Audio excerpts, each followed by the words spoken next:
بالله السميع العليم من الشيطان الرجيم. بسم الله الرحمن الرحيم. إن الحمد لله نحمده ونستعينه ونستغفره ونعوذ بالله من شرور أنفسنا ومن سيئات أعمالنا. من يهده الله فلا مضل له ومن يضلل فلا هادي له وأشهد أن لا إله إلا الله وحده لا شريك له وأشهد أن محمدا عبده ورسوله. أما بعد، أحييكم بتحية الإسلام، تحية من أهل الجنة، تحية من عند الله مباركة طيبة، وهي السلام عليكم ورحمة الله وبركاته. Inshallah, the theme of today's sermon is التربية الأولاد في الإسلام.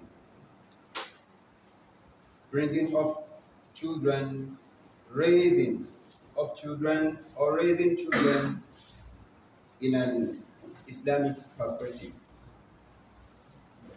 My dear respected brothers and sisters in Islam, I'm enjoining you and myself to be conscious of Allah, as that is how Allah made it incumbent upon the nation before us, and as well the nation of the Prophet ﷺ, that for them to be conscious of Allah.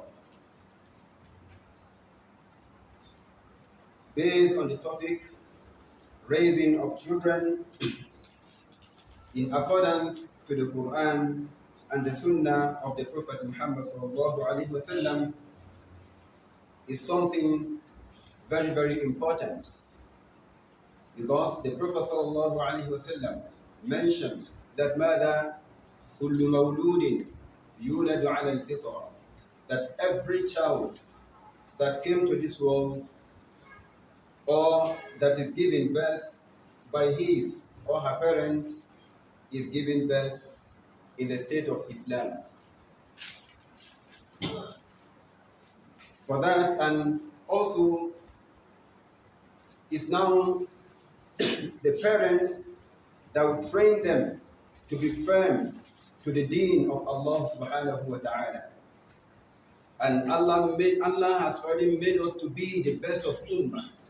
As He mentioned in the Quran, كنتم خير أمة أخرجت للناس تأمرون بالمعروف وتنهون عن المنكر وتؤمنون بالله. You are the best of ummah compared to the other ummah amongst people. What made you to be the best of ummah? تأمرون بالمعروف. You enjoying what is good. And وتنهون عن المنكر. You forbid what is evil. وتؤمنون بالله. And you believe in Allah. If the reverse is now being the case, meaning you will not be the best of ummah. If you are not enjoying what is good, you are not forbidding what is evil, and you don't believe in Allah or believing in your meeting with Allah on the day of resurrection, you are now heedless regarding to your children, that then count yourself among the worst of the ummah. As Allah has honored us as human beings entirely, Allah has already honored us. That is why in the Khutba, He now said that matter, if the Islamic nation really wants to restore its glory, its honor, which Allah have made him upon, want to restore its glory and as well its status, and solve all its social, economic, and political challenges at the individual level or at the community level. If we really want to have the best in it, we really want to restore our honor, we really want to restore our glory, our pride, then we must be able to raise a generation that will obey Allah.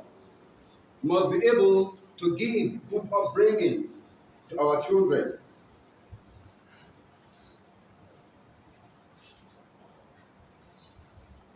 Raising the people or our children to obey Allah raising them, those children whose primary aims will be the Islam.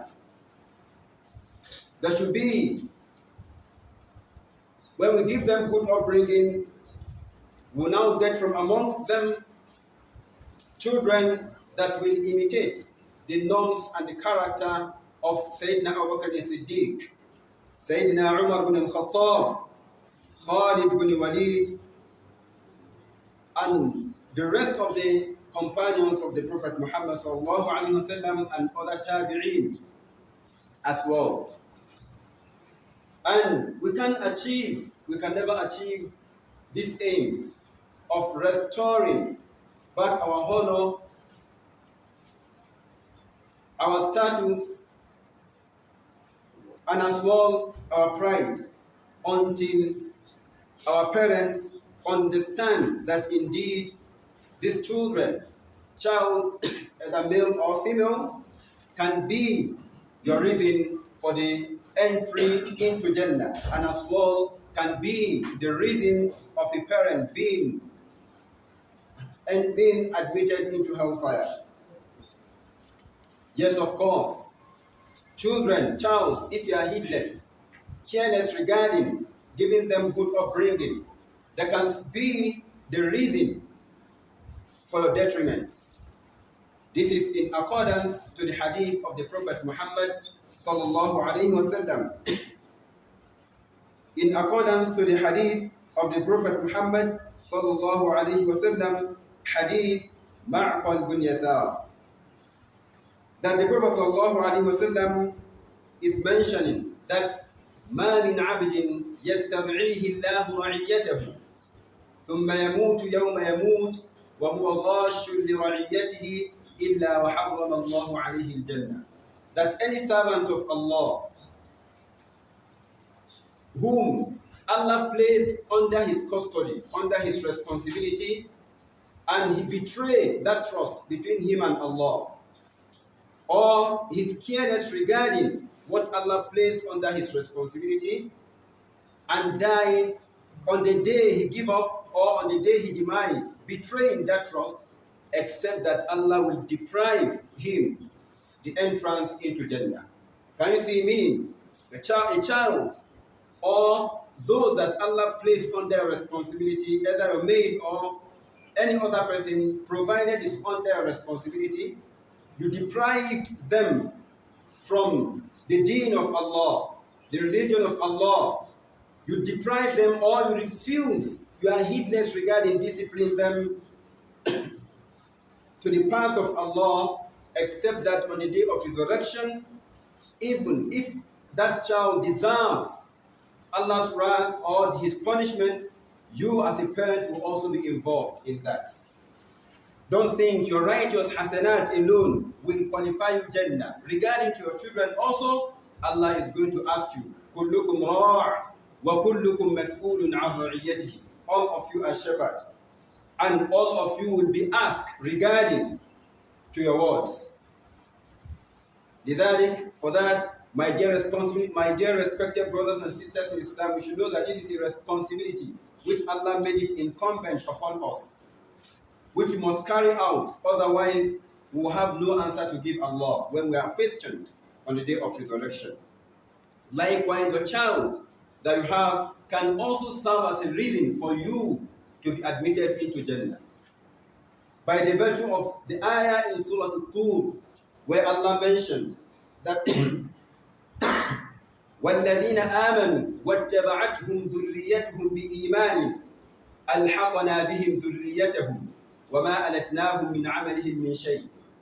Those who believe in Allah, believe in the oneness of Allah and act upon Allah's commandment, Allah said, Mother, وَاتَّبَعَتْهُمْ ذُرِّيَّتُهُمْ بِإِيمَانٍ, and they were able to nurture their descendants, their children, their offspring, and those children follow their path.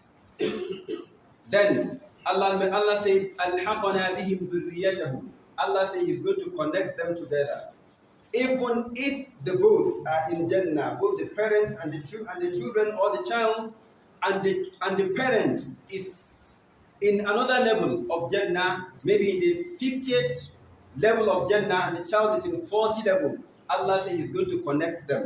Or the parent being in a lower level and the child being in the highest level, Allah will elevate or lift the parent and connect the children with the parents. We raise the parent, and the parent will be able to meet the child if he is in the 80th level of Jannah or 80th degree of Jannah. For that, it is compulsory upon us to take care of our children by action or by wordings, through advice and other things. We discipline them in action. We also tell them about the consciousness of Allah. Regarding to the objectives of raising our children, Allah mentioned in the Quran, and before then, their aims or objectives of Allah making it incumbent upon you to raise your children in an Islamic way. The objectives: one, to protect them from the hellfire, and as well to also ensure that they get the akhirah. They are among the successful ones on the day of resurrection. Allah mentioned in the Quran in Surah Al-Tahrim, where Allah said, Ya ayyuhal ladina amanu, O you who believe, O you who believe, Mada, Qu anfusakum wa ahlikum nar. Protect yourselves, and as well your families from a fire which وَقُودُهَا النَّاسُ وَالْحِجَارَةُ, which mother or whose fuel is mother, mankind and stones. Then he now said, عَلَيْهَا مَلَائِكَةٌ غِلَاظٌ, on the hellfire, their mother, their angels, غِلَاظٌ شِدَادٌ, that are severe, harsh, and as well they are very strong. لَا يَعْصُونَ اللَّهَ مَا أَمَرَهُمْ, they never disobey Allah in His commandments. وَيَفْعَلُونَ مَا يُؤْمَرُونَ, and they carry out Allah's commandment. Whatever they appointed them to execute on you, that is what they will carry out on you. For that, we have to protect ourselves. We as well have to protect our family. Sayyidina Ali bin Abi Talib, may Allah be pleased with him, he translated this particular ayah of Qu anfusakum wa ahlikum nara by saying, "Allimuhum ad-din wa adibuhum," that you teach them the religion and as well discipline them when they are going contrary to the commandment of Allah. That is the translation given by Sayyidina Ali bin Abi Talib. May Allah be pleased with him. For that, it is our responsibility to ensure that our children are on the path of Allah. Try your best possible. If they go as you are trying your best, you are disciplining them, you are admonishing them, and they are going contrary to your commandment, Allah will not hold you responsible for your own lapses. For them going contrary to the commandment of Allah, because you've tried your best. You've disciplined them, and you've also addressed them. You've shown them the importance or the greatness of Allah, and they deviate. You should also ensure that you are trying, always call on them. There should be a time that you invite your families, all of them. Invite them along with your children. Sit with them and admonish them. This is part of the sunnah of the Prophet Muhammad sallallahu alaihi wasallam that he used to do in the midst of his Sahaba. You also should be able to invite your families, invite your children once in a while, even once in a month, once in a week. Sit them down, advise them, admonish them. You will learn something from them, they will also learn something from you. And it will serve as also conveying the message of Allah. Part of the sunnah, the Prophet said, "Ballighu anni walau ayah," convey my message, even if it's one particular verse. One hadith you have, convey to them. Tell them, let them understand the greatness of Allah. This is part of the Sunnah of the Prophet Sallallahu Alaihi Wasallam.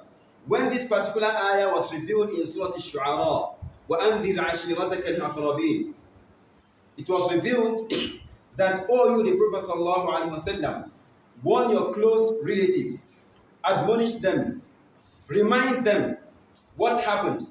The Prophet ﷺ invite his family. Can you see part of his sunnah? He invite his close relatives, the children of Ubay, Ma'afwan, Ka'b, bin Lu'ay, the children of Mother Abdi Manaf, the children of Hashim, and the children of Abdul Muttalib.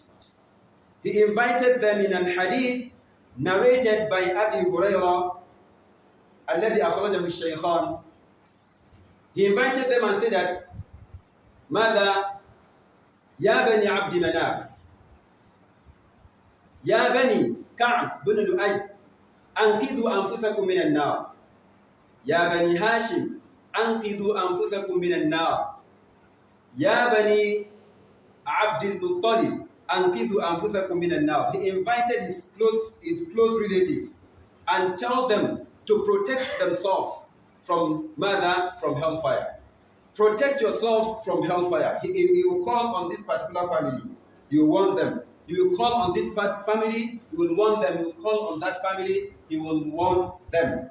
Then he now come to his own biological daughter, Fatima. He now say that mother, Ya Fatima to bint Muhammadin sallallahu alaihi wasallam. O you Fatima, the daughter of the Prophet sallallahu alaihi wasallam. Anqidhi nafsaki min an-nar. Protect yourself from hellfire. Protect yourself from hellfire. فَإِنِّي لَا أُغْنِي عَنْكِ مِنَ اللَّهِ شَيْئًا. For I have no power to save you from Allah in anything. In another witness of the hadith, he took an oath by Allah. سَلِينِي مِن مَالِي مَا شِئْتَ. Ask me whatever you want in this particular world. I will solve your problem for you. I will give it to you. He now took an oath. فَوَاللَّهِ لَا أُغْنِي فَوَالَّذِي نَفْسِي بِيَدِهِ, or أو كما قال رسول الله صلى الله عليه وسلم, that he took an oath by Allah that I can never save you. I have no power to save you from Allah in anything. This also, for that part of the sunnah, for you to also invite your family, not all the time you frown your face and other things. One day call on them. They should be in one, just assemble them, advise them, talk to them about the greatness of Allah. Remind them of where they are heading to. Let them understand that this particular world is temporary, in order for you, or in order for them not to disobey Allah. For that, my dear respected brothers and sisters in Islam, if you are heedless regarding admonishing your family, discipline them in following the path of Allah, you should understand that they will hold on you.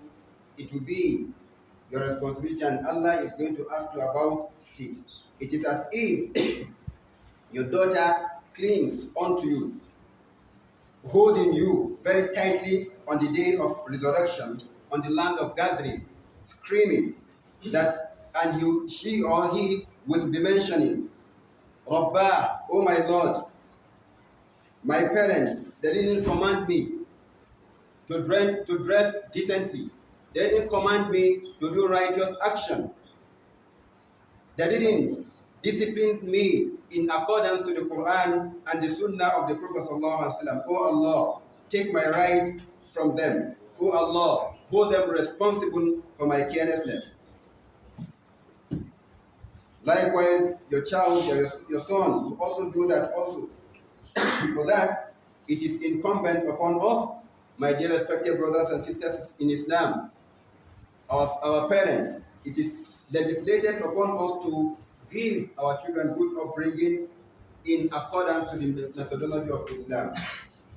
And also, as I earlier mentioned, if you try your best and your child deviates, your daughter deviates, you've tried by all means and you could not achieve your aims of them following the path of Allah, Allah will not hold you responsible. They will be the one that will be held responsible for their heedlessness. For that, there is that, and also the children, that the parents are also showing them the path or the right way. Let them also be conscious of Allah, for them to also know that Allah is going to ask them also on the day of resurrection. For them deviating, disobeying their parents, they disobey their parents as well, disobeying Allah. Two things at the same time. For that, let's be conscious of Allah.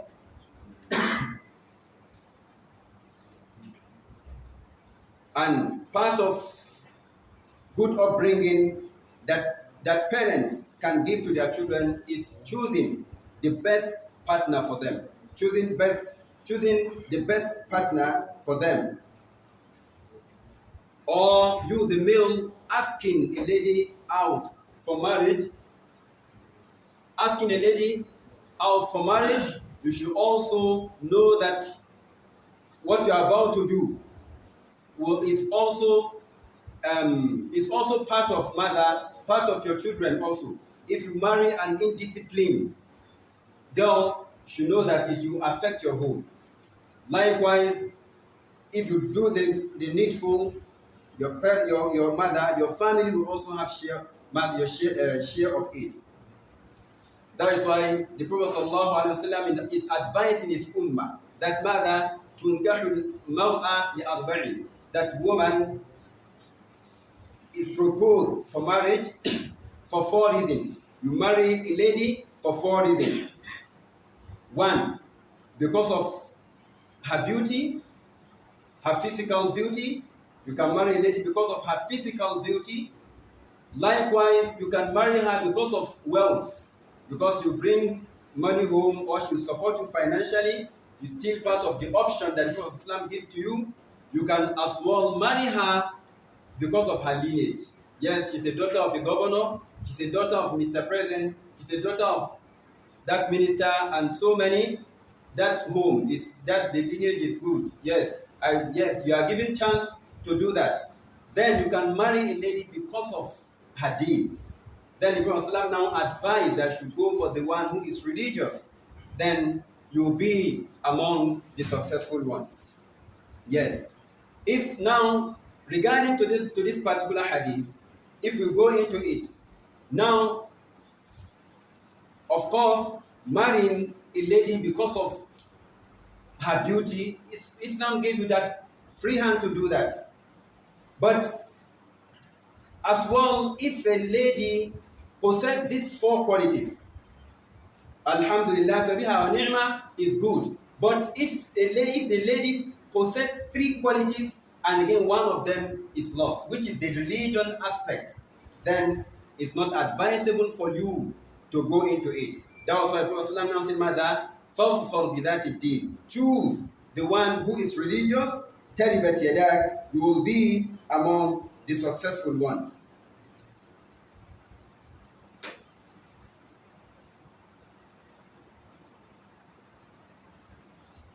For you to know that the decision is not only for you, but as well for your children. Al-Aswad, Abu Aswad al-Du'ali, may Allah have mercy on him. One day he gathered his children for you to know the impacts of choosing a woman because of deen. One day he gathered his children and told them and made this particular statement to them, that mother, he said, I was good to you before I marry your mother, and I'm also good to you after marrying your mother. The children now confirm that, yes, of course, you are good to us, or you are good to us as after marrying our mother, but we don't understand you being good to us before marrying our mother. He now said, mother, yes, he now said, اخترت لكم أمًا لا تعيرون بها, that I choose the best mother for you that you should be proud of. Meaning, he married their mother because of the deen, because of the religion. That is why you see them very disciplined. That is Abu Aswad al-Du'ali. His children very disciplined children. But if for instance, he married she don't have the Islam, they now marry her because of the beauty. The beauty will go. The beauty will go, And if you marry her because of the wealth, one day, wealth is in the hand of Allah. She can be deprived from that particular wealth. And it will affect your children. You marry her because of the lineage. You might want you are going there because of, or the reason why you are going there, you might be deprived from that particular reason. Because some people will say, let me just go and marry from a rich family. Maybe if I successfully get the lady, I'll be given a job. You go and marry someone whom you know that you can take care of her responsibility. What she spends in a day completely might be your monthly salary. You've taken something which is beyond your power, and it will also affect your children. The home will be scattered. You and the mother and the father fighting in front of their children. What causes that? Because the marriage was not for the sake of Allah, for the sake of worldly materialism. For that, whatever you're about to do, think of the future. Think of your children. Do something that's your children that will be beneficial to your children, not something that will be detrimental to them. Then, as for the ladies, for the girls, you have a daughter, someone came to ask her out for marriage. You as a parent, it's now your responsibility to study the person who is coming to marry your daughter. Don't just give the daughter out because the man is rich, because he's an engineer, because he's a professor, because he's a doctor.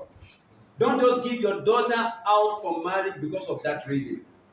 Look, the Prophet ﷺ has already given us the reason or the formula in a way to save our family from fitna, tribulation and trials, or catastrophe. The Prophet ﷺ mentioned in an hadith narrated by Abi Hurairah عند الترمذي, he said that mother, إذا جاءكم من ترضون دينه وخلقه فزوجوه. Whoever came to you proposing, asking your daughter, for asking you to give him your daughter for marriage, then, and you have to look into two things, two qualities. Look at the man. Did he possess these two qualities, part of what he has? His mother, deen, religion.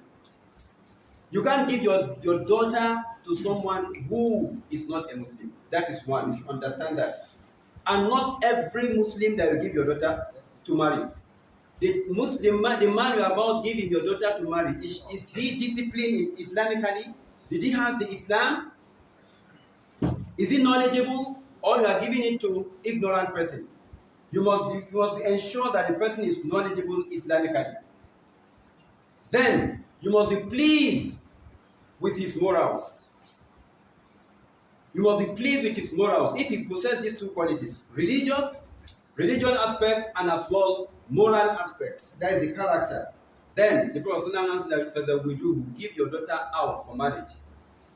You give her out and follow them in supplication. Don't look at the worldly materialism. إِذَا جَاءَكُمْ مَنْ تَرْضَوْنَ دِينَهُ وَخُلُقَهُ فَزَوِّجُوهُ. Wallahi, if you give your daughter out to someone who is not a Muslim, you've disobeyed the Prophet Muhammad sallallahu alaihi wasallam. You've disobeyed Allah and you've exposed them into fitna, which Allah will ask you about it on the day of resurrection, and you have no answer to give that will save you from Allah's punishment. For that is your responsibility as a parent to look at the person whom you are giving your daughter out to marry. Because why Islam, the aims of Islam, of the Prophet Islam, making this incumbent upon us is because of the children, his ummah, whom he's going to be proud of on the day of resurrection. فَذَوِّجُوهُ إِلَّا تَفْعَلُوهُ. If you refuse to do that, you are now looking at the worldly materials. You look at, because the doctor, and you know that he's taking hard drugs. You know, because you are looking at, yes, he's a professor, even though he has girlfriends, there is no problem. He's a doctor, he's an engineer, even though he's corrupt, there is no problem. You don't mind, you don't care. Yeah, he has status. He's a big man in government. Let me just give my daughter. Then, if you do that, the Prophet takun fitnatun fil ard. There is going to be fitna, trials. There is going to be catastrophe on the face of the earth. Wa fasadun kabir, and there is going to be widespread corruption on the face of the earth. And that is what we are facing today. Our people are corrupt. They are stealing from government treasury. They don't care of their meeting with their Lord. One single person stealing billions of naira, trillions of naira, and don't even care about the miserable life that the poor people are living. You don't look back.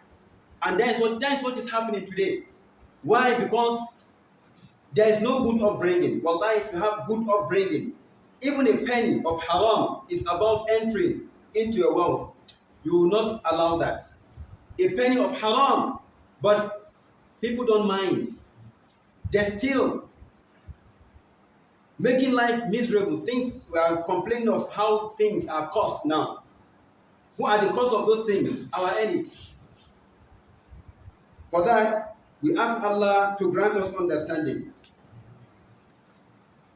The Prophet ﷺ have made this in order to let us know the reason why community, society, individuals, mother, nation used to be corrupt. What used to make it to be corrupt? It's a result of mother, su ukhtiyar zawjain, wrong choice of partner.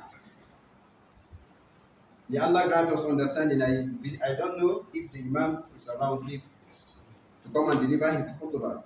For that, my dear respected brothers and sisters in Islam, let's be conscious of Allah. Let's know whom we are giving our daughter to marry. And again, we that Allah gave us the opportunity to choose a wife. Let's choose them. Let's look at the greatness of Allah and look at our offspring to choose the best of wives. May Allah grant us understanding, and may Allah restore these challenges that we are facing. Assalamu alaikum.